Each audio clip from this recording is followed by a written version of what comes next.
Bonjour à tous. Aujourd'hui, nous allons voir comment utiliser des variables dans ClickSense. Une variable est un conteneur qui permet de stocker un calcul ou une valeur statique qui peut être aussi bien du texte qu'une valeur numérique. Toute modification apportée à une variable se répercute dans toutes les occurrences où cette variable est utilisée.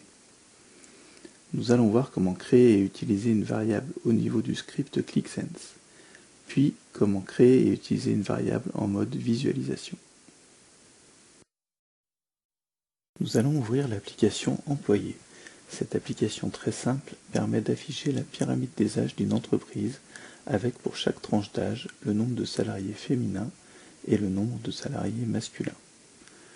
Par exemple, pour la tranche 30-35 ans, nous avons 136 femmes et 99 hommes.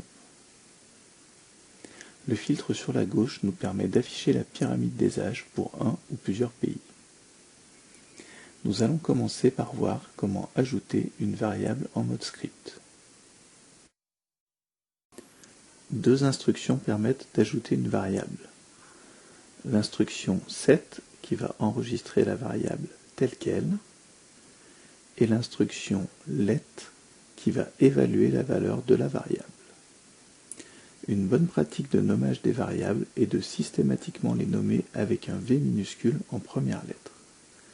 Si nous exécutons ce script en mode débugage, nous constatons que la variable vlet contient la valeur évaluée 5, tandis que la variable v7 a conservé la saisie en texte 3+2. Une autre bonne pratique est de stocker les data connexions dans des variables. Cela permet de modifier les connexions de manière centralisée dans le script. Nous allons créer la variable vDataConnexion avec notre connexion nommée data. Je fais un copier-coller du libellé de ma connexion dans ma variable que je place entre simples cotes. Pour appeler ensuite cette variable dans le script, je dois utiliser la syntaxe $ entre parenthèses nom de ma variable. Dans mon exemple, je renseigne $ entre parenthèses vDataConnexion que je mets à la place du libellé de ma connexion. Si je teste mon script, je vois que le rechargement fonctionne bien et que je retrouve ma nouvelle variable vDataConnexion dans la liste des variables. Nous allons maintenant voir comment créer et utiliser une variable en mode visualisation. La pyramide des âges actuels propose des tranches d'âge fixes de 5 ans.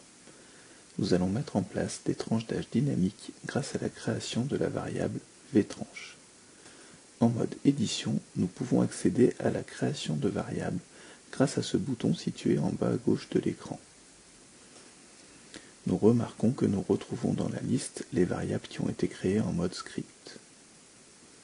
Je clique sur le bouton « Créer une nouvelle variable » pour ajouter la variable vtranche.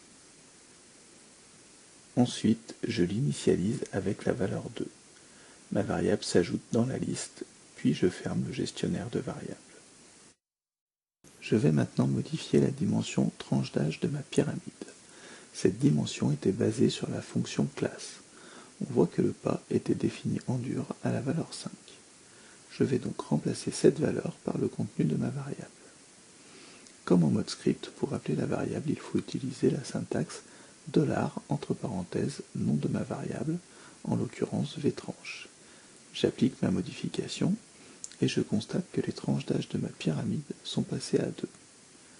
Je veux maintenant que l'utilisateur puisse définir lui-même la valeur de tranche d'âge. Pour cela, je vais dans le menu des objets personnalisés et dans la section Click Dashboard Bundle, je choisis l'objet variable input. Cet objet va permettre à l'utilisateur de définir la valeur de la variable. Je commence par associer cet objet à la variable vtranche. Je détermine ensuite le type de sélection. Je choisis par exemple la sélection drop-down. Puis dans la section Values, je vais définir les valeurs possibles qui pourront être attribuées à ma variable. Je propose par exemple les valeurs 2, 5, 8, puis la valeur 10, et enfin la valeur 12.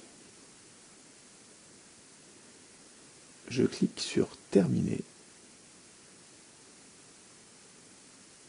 et je teste ensuite le résultat obtenu. je peux directement choisir dans mon menu déroulant la tranche d'âge que je souhaite et la pyramide des âges s'actualise automatiquement en fonction de mes choix. Nous avons donc vu comment créer une variable dans le script à l'aide des instructions set et let et comment créer une variable en mode édition à partir du gestionnaire de variables. Nous avons également vu comment utiliser ces variables avec la syntaxe $entre parenthèses nom de ma variable et comment utiliser un objet variable input pour que l'utilisateur puisse définir la valeur d'une variable. L'utilité des variables est multiple. Elles sont couramment utilisées dans QuickSense, aussi bien côté script que côté visualisation. Nous n'avons vu que quelques exemples de leur utilisation. Les variables peuvent permettre notamment de stocker des set analysis complexes et ainsi de faciliter la lecture des expressions. Ce tuto est maintenant terminé. N'hésitez pas à nous contacter si vous avez besoin d'aide pour la mise en place de vos projets QuickSense ou QuickView. À bientôt.